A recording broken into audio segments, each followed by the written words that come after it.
Hola, mis amores. It's your girl, your Nuri Council, guiding light to thought leaders and conscious high achievers who are being the best version of themselves, trusting their inner voice or intuition, cultivating their inner peace, and enjoying their lives every step of the way. And today we're going to be talking about making peace with your past, honey. And this is part of a 45-day series titled The Path to Inner Peace. Is actually episode number 6. I can't believe it's episode number 6 already. This series is flying by. And one thing she's going to do is give you a little shoulder action. Listen, this episode today is going to be extremely beneficial for those of you that are in the process of integration. And when I mean integration, I'm talking about those of us that are currently mastering the art of merging the parts of ourselves that we love with the lessons that we are learning from the parts of ourselves that we don't like. And when we bring those things together, we are co-creating a magical outcome. And we are able to go through the season or the process of inner peace, overflowing with mental calm, and enjoying the present moment, no matter what, because that's all we have. The present moment is all there is. So I wanted to talk about this topic because, most people don't want to talk about the past. And when they do want to talk about the past, they tend to focus on the traumatic side of being in the past. I touch on this during the only subject you need to study video, your own childhood, where I talked about how our perception of our childhood and the traumatic events that happen in our childhood tend to keep us from exploring our childhood and learning from our childhood from an empowered perspective. And this is what happens with most people when it comes to the past. They don't want to go there because they are unhappy with it. And they feel like if I go there and I'm unhappy with it, I'm going to feel more unhappy with it. There's no point of going and visiting it. And this behavior usually leads to developing an unhealthy relationship with our past. And in that relationship, we are closed off. We close ourselves off from anything that we can learn from our past. We close ourselves off from anything that can feel uncomfortable in our past. And we close ourselves off from the people in our past that remind us of those things that we do not like. And when we do that, we don't leverage. We don't leverage the lessons that actually support us in cultivating inner peace because we're not looking at those lessons in the first place. Because we're not going to the past. Because we are not at peace with it. And to align yourself with that energy of inner peace, because that's what we desire, right? That's what we are here. That's what we are listening and watching this inner peace series. Is important. It's actually necessary to make peace with your past with a loving spirit. A spirit that is determined to grow, to bloom, no matter where it is being planted. That is the key to align ourselves with that energy of inner peace. That's because these are the conditions where inner peace actually thrives. When you are allowing yourself to be at peace with your past and you bring in that loving spirit into the conversation, that's where inner peace is going to thrive. Inner peace loves that because it means you are okay with yourself, and that's what inner peace is. The key here is learning from our past with gratitude and not fighting it with resentment. And I know what that energy is like because I definitely have been in that energy where I fight parts of my past because I was so resentful about how it unfolded. And when I shifted to that gratitude, when I shifted to that love, everything shifted. Everything changed for me. There's a reason why those of us that are thought leaders, though, and high achievers, gotta look at this. Those of us specifically that wear that hat or are known as being the go-to in our families, for us, it's very important that we're looking at this because most people have learned to fight their past.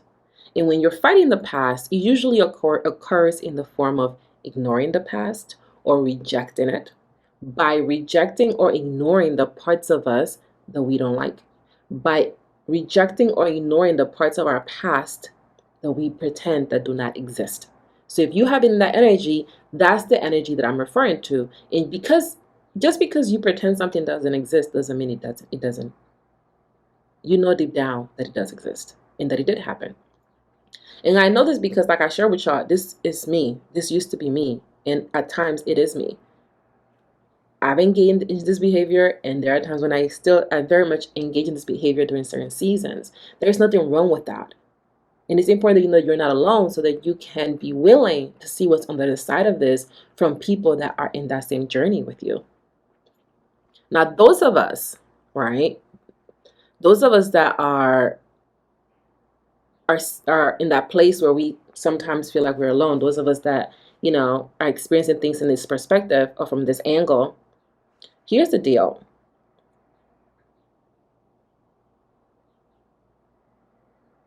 To overflow with inner peace, because I just don't want you to have inner peace. I want you to overflow with inner peace, because what's in the cup is for you and the overflow is for other people. So to overflow with inner peace, we must face all the parts of ourselves and bring them into harmony. And this includes our past. This includes our past, y'all. We must also come into harmony with our past. And this is particularly important for those of us that are thought leaders. This is particularly critical for those of us that are the go-to person in our lives, in our households, in our companies, in our businesses. Because oftentimes, y'all know we be lying to ourselves. We be lying to ourselves about our past and our relationship with our past because of the desire to avoid the discomfort. Avoid the discomfort from seeing our actions, from seeing how we were acting, how we were showing up, for being the person we judge other people for being. And then, of course, we choose to sit in that energy of victimhood, because when you are avoiding yourself, when you are lying to yourself, that is the energy of victimhood. And for us, it tends to show up as perfectionism. This fear of making a mistake, this fear of being judged. We got to get it right. That energy of, I got to get it right the first time. And we show up in that energy when it's time to actually take action, when it's time to change, when it's time to be responsible for ourselves. We lean into that energy of perfectionism to hide. And when we do that, we don't learn. That's the one thing that I want you to take away from this series. Like, you got to learn about yourself. You got to learn about how you're showing up in the world. Because when you don't learn those lessons that are in your past, because you're so frustrated by not being perfect in the present, because you're so frustrated because you know that you went through some experiences and you wished that it had showed up differently. You wish that it was a terrible dream and you know it was part of your reality. You enter the vicious cycle of self-loathing, of self-rejection, instead of self-empowerment. We've been talking about this cycle this entire series. And in order to stay out of the cycle when you are in this space, you got to look at your joy. The key to exit this vicious cycle of self-loathing and to sit in the energy of self-empowerment, you got to go to the past. Because in the past, you can find the keys to unlock your joy.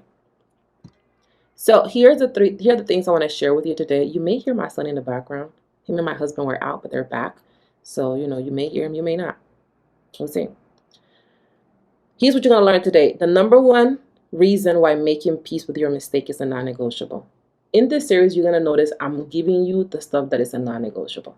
I ain't going to give you things that you can skip. You're already skipping them. I'm going to give you the things that are non-negotiables. I'm going to share with you what making peace with your past looks like as a thought leader in the path to inner peace, because it looks different for every person. And those of us that are thought leaders, those of us that are the go-tos in our families, in our companies, in our field, it looks a certain way for us. I'm going to share with you 3 ways making peace with your past cultivates your inner peace. Because again, I want you to see how this impacts your reality. I want you to see how the process shifts you. And I'm going to give you your bonus. You know I'm a bonus girl. And I'm going to give you this at the end. And I'm going to share with you the best way to make peace with your past and do it with calm and with ease, because that's what I focus on and that's what I prioritize. Now, those of you that know that I'm the mentor for you, I'm going to make you an invitation right now. There is a link in the description box to book a inner peace level up session with me 40 minutes to look at where you are and what is standing in the way of your ability to embody the version of yourself that is unapologetic, that is joyful, that is peaceful, and that is showing up with calm no matter what. If that's what you are focused on, if that's what you desire to amplify in your life, click on that link and book one of the inner peace level of sessions with me so that we can explore our alignment. All right? Okay. So when I was younger, yeah. Let's talk about this. So when I was younger, I moved to the United States when I was about 9 years old. I was born in Honduras. And when I moved here, I didn't speak English. I spoke Spanish and Garifuna, which is my native tongue. And when I moved here, I learned very quickly that kids be doing kid stuff. And one thing that happened as I was learning to assimilate to the culture and to learn the language is that I got bullied a lot. I got bullied for not speaking English. I got bullied because of the way I pronounce my words. I got bullied because of the words I use. People used to be like, say this word. And here I go saying that word. And it was definitely a curse word. A curse word. I said to my mom once with the F word, and she was not happy about it at all. And I experienced a lot of bullying for that. And I remember for a long time, I really tried to pretend like that didn't happen because it was just so uncomfortable to deal with it. I was like, I don't want to deal with this. I'm just going to pretend I didn't get bullied. And that wasn't true. It happened. And then I saw my sister getting bullied. And I got reminded that this is part of our current societal makeup and that we can avoid it. And when I was being bullied, there were a few ways that manifested that was actually really empowering. And I didn't realize until I went to make peace with the past. When I went to see that, oh, this whole bullying thing wasn't all terrible. There are 3 things I want to share with you that happened, or 3 ways in which that pattern manifested, in which the pattern of being bullied for not speaking English helped me change. The first thing was I started working really hard to write and speak great English. Because I knew I didn't speak the language, I became really subconscious about it. And I was like, I want to get better at this. I want to get it, and I want to get it right. And to do that, I asked my school at the time to pull me out of the bilingual program and to put me in an English only program. Because I knew that if I was with the bilingual kids, like, we would just speak Spanish the whole time. And that would not help me because then people were also bullying them. And I was like, this is not the vibes. So I asked them to move me out of the bilingual program to the English only program because I wanted to focus on really improving my English. The second thing that happened was I invested in developing myself as a writer. I've always been conscious about my writing. So when I started blogging and telling my story in this way, I hired a copywriter course. I bought a copywriting course at a point. Actually, I was working as a director of communications, and my job at the time actually was the one that invested in this course to help me write better, to help me improve my skills as a writer, because I was writing our newsletters and I wanted to invest in myself to improve that skill. So I've always been one to invest in my writing. And once I launched my own business and I focused on being an entrepreneur, I continue to invest in my writing. I continue to invest in buying books, learning from copywriters, learning from all sorts of people, watching YouTube videos on how to be a better writer, because it's a really important thing for me. The third thing that happened was I started to inspire others to turn their trauma into triumphs. When people speak to me and they're like, oh my God, your English is so like good or whatever, it inspires them because they know that I also came from another country, at least the people that I talked to at the time, and that I'm an immigrant and I speak English in this way, not because I came like this here, it's because I've been really intentional about it. And this is what happens when we make peace with our past. We begin to notice the ways in which our past has contributed to the success we have today. Because today I think I'm a bomb-ass writer. Like, my writing is popping, babies. I get paid to write, and it's because of the investment that I made in the skill that came from experiencing bullying when I was a kid. So let's jump into the things I wanted to share with you today. I want you to learn in this video. The number one reason why making peace with your past is a non-negotiable It's because your past, like your childhood, because your childhood is part of your past, is full of unconscious patterns that are running your conscious life.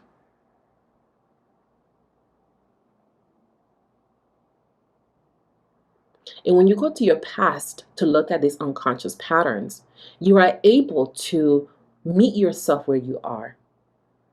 So you can decide where you want to go next based on what you learn about yourself.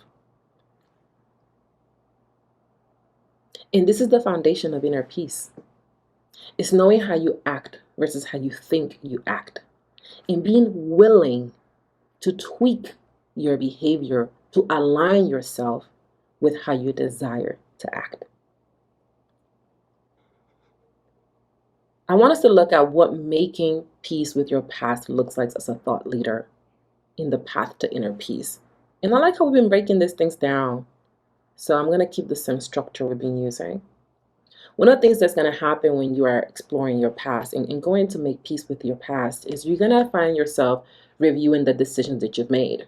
This is very normal because you're going to look at, all right, well, what did I do? How did I show up? Those of us that are familiar with taking responsibility and accountability for ourselves are very, very familiar with looking at the decisions that we've made. And what I noticed for myself when I was looking at my past in those moments when I was getting bullied is there was a bit of anger and frustration towards myself for the actions or inactions I took. There was anger for the moments where kids bullied me and I didn't defend myself. There was anger for the moments where people said things that were not right and I didn't say anything about it. And what I've learned is that instead of getting angry towards myself or towards the actions that I take or the actions that I did not take, what has actually served me is to give myself grace. Grace for making decisions when it felt hard. Grace for the outcomes that I've experienced in those experiences, whether I like the outcome or not. Grace for how I showed up. Grace for being quiet. Grace for not speaking up. Grace for not defending myself. Reminding myself that I can only give people what I have. And at that time in my life, that's what I had. And that's okay. And it's the same thing I desire for you to walk away with because that's what it looks like to make peace with the past for us as thought leaders and as high achievers. You're also going to find yourself refining your self-talk. When I go to the past and I'm making peace with my past, I'm refining how I'm talking to myself about the past because that usually tells me where I'm at in my journey to healing that experience. And what I found was that I used to talk down on myself a lot and I used to get upset because I was less than perfect. Get upset when I got words wrong that would lead to getting bullied. Getting upset when I was trying different things that would lead to being bullied. These are the things that I've learned to refine my self-talk around. And I've decided to choose to talk to myself differently. You got to make the decision. Like, no one's going to make the decision for you. You got to choose to talk to yourself differently. You got to choose to see your old patterns without becoming them. You got to choose to see how you are acting versus how you think you're acting. You're going to get sick and tired of me saying that because I'm going to say it over and over again. You got to remember that what must change is you. We are what changes. How we show up to situations is what changes. The way you respond to a situation and the way you talk to yourself about that process is what changes. Not other people. It starts with us. You'll also find yourself embracing your biggest challenges. This is going to be a rocky one. When I was embracing my biggest challenges for, in the past, my biggest challenges when I was getting bullied and the way I was showing up in that experience, I found myself getting really attached to the energy of judgment and self-pity. Poor me. If only I spoke better English, I wouldn't have to deal with this.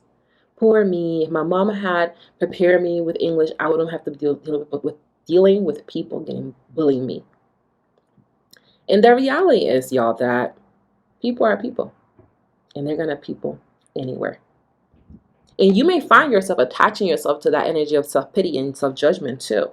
And instead, what actually serves is to let go of the expectations that we've developed toward ourselves based on the actions or words of others. So, yes, I didn't speak English in that way at that time, and I expected to speak it perfectly, even though I had been here for 5 days when I was a child. And in that moment, it really showed me how much shifting it was required of me. And he opened me up to see that the power was in the progress and my growth. And that's what I desire for you to walk away with, is that when looking at your biggest challenges, it's about your progress, it's about your growth. Now let's jump into the 3 ways that making peace with your past cultivates your inner peace. I mean, you already see it, you already feel it, I know. I'm going to give it to you anyway though. The first way is creating energetic flow. Can y'all hear that? My husband in the background, I think cooking. The first thing that happens is we create energetic flow.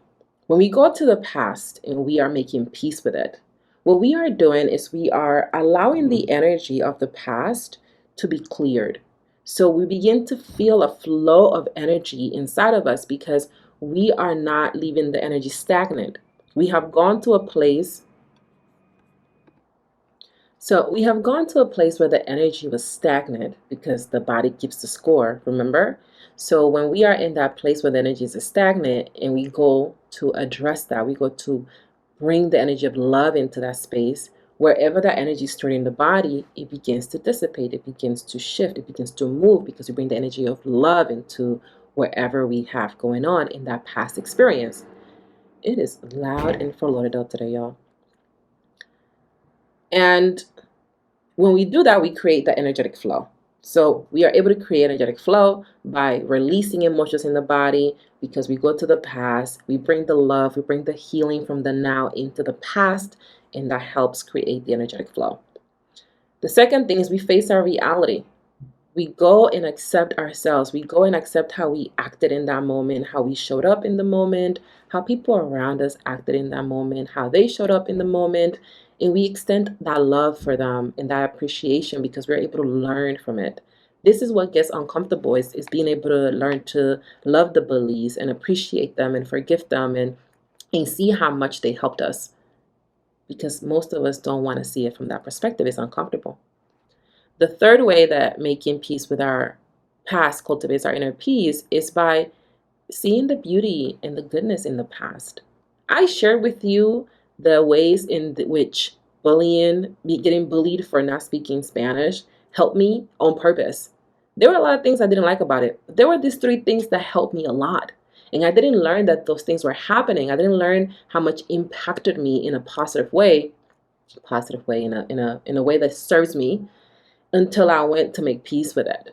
And the same thing is happening in your life. There are things in your past right now that you may be avoiding to make peace with that are actually helping you, that are supporting you, that created a foundation for you to be a better version of yourself. And when you go there and you make peace with your past, you are able to pull in that power, you are able to pull in that confidence, and you are able to benefit from it because you are seeing yourself from a different light and seeing that you can do hard things and what that looks like in action.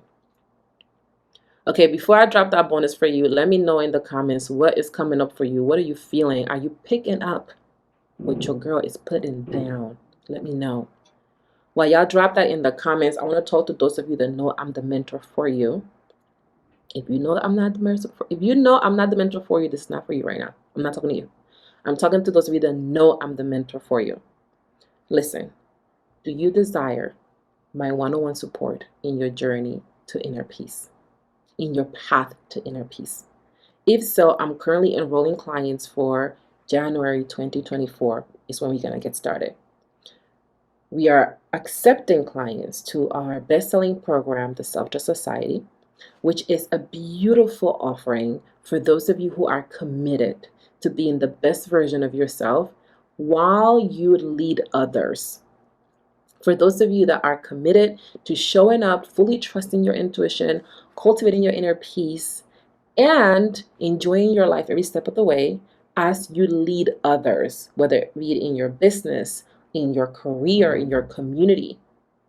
This is for those of you that are in that space. And what we're going to do in those 12 months that we're going to spend together is we're going to focus on your journey to prioritizing leading with your inner peace and leading with your inner joy. Because when you lead with your inner joy, you are amplifying the energy of love and more peace comes to you.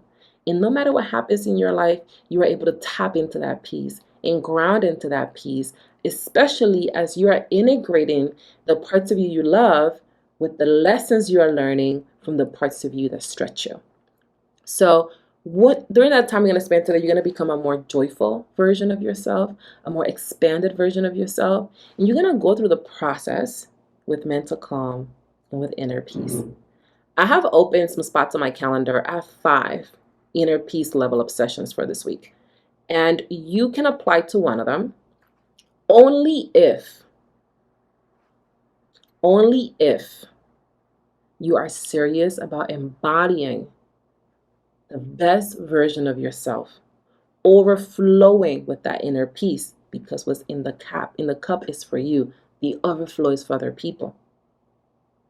And to do this in all areas of your life that matter to you, whether it's your finances, whether it's your career, whether it's with your family, with your friends, your relationships, with you, with how you lead you. Okay? To apply, you want to click on the link in the description below, and let's go create some magic in your life. Are you ready for this bonus? Drop a sunflower if you want me to share with you the best way to make peace with your past, with calm and with ease, y'all. Okay. So the best way to make peace with your past, with calm and with ease. Because when you have calm and you have ease, consistency is way more achievable. I'm going to keep it simple for you. Embrace it. Embrace the discomfort that comes from seeing yourself. It's going to feel uncomfortable to go in the past and see yourself and see how you acted. Embrace it. Be okay with it. Be okay with it right now. Think about that thing that's in the past, that already feels uncomfortable to look at, and be okay being uncomfortable right now. Embrace the decisions you made and see the power in them. It's very easy to look in the past, especially when we're not happy with it, and judge our decisions and see ourselves as bad decision makers. There's power in every decision you've made, whether you see it or not. Go there, embrace it, and go look for the power. See, if you go looking, you're going to find it. Embrace the outcomes that you experience and learn as much from them as possible. When we experience outcomes, we'd be like, oh, I only want the outcome if it felt good. I only want the outcome if I like the outcome. There's a lot of learning in the outcomes that we don't like. I didn't want to be bullied when I got to the States. And look at how many beautiful outcomes I got from that experience. There is beauty in the things we don't like. So embrace the outcomes you experience and learn from them as much as possible. Embrace where you are no matter what. You gotta embrace it. Embrace that you are in this place and that this place feels a little uncomfortable. And also it feels really encouraging because you see how much you've grown. You see how much progress you've made. Embrace that you are here. Embrace that this is a place that you prayed for at a certain point in your life. Embrace that you are allowing yourself to be in this space no matter what. Embrace it. That is the best way to make peace with your past, with ease and with flow. Embrace it. In the next video, we're going to step into next week. Ooh. Next week, y'all, our theme, I realized I haven't even been sharing with y'all what the theme is. If you're watching this video, the theme is Know Thyself for this week. She's getting herself into it. She's just learning. She's learning and just growing. So next week, we're going to be kicking off our week 3. And for week 3, we are going to focus on, let me see, what's our theme for week 3, y'all? Let me see if I can pull this together from my notes. Week 3, where are you? Here we are. So week 3 is going to be all about facing your power. And we're going to kick off with Why nothing you've been through will be wasted. This is going to be a really yummy video because sometimes we think that what we've been through was a waste. And I'm here to tell you that's not true. Nothing you've been through has been wasted. And we're going to unpack that in the next video. So make sure you're through. Make sure you subscribe to the channel. Thank you for joining me today and being a part of the conversation. Those of you that are submitting your applications to work with me, I am excited to see you on the other side. We're going to have a vibe. It's going to be a whole vibe. My name is Yanori Council. I am the go-to guiding light to thought leaders and conscious high achievers being the best version of themselves, trusting their intuition, cultivating their inner peace, and enjoying their lives every step of the way. And I'm here to make sure that you see things clear. That you see things clearly. Thank you for joining me today. Remember that you are a vibe, and I look forward to seeing you in the next video. Hasta luego, mis amores.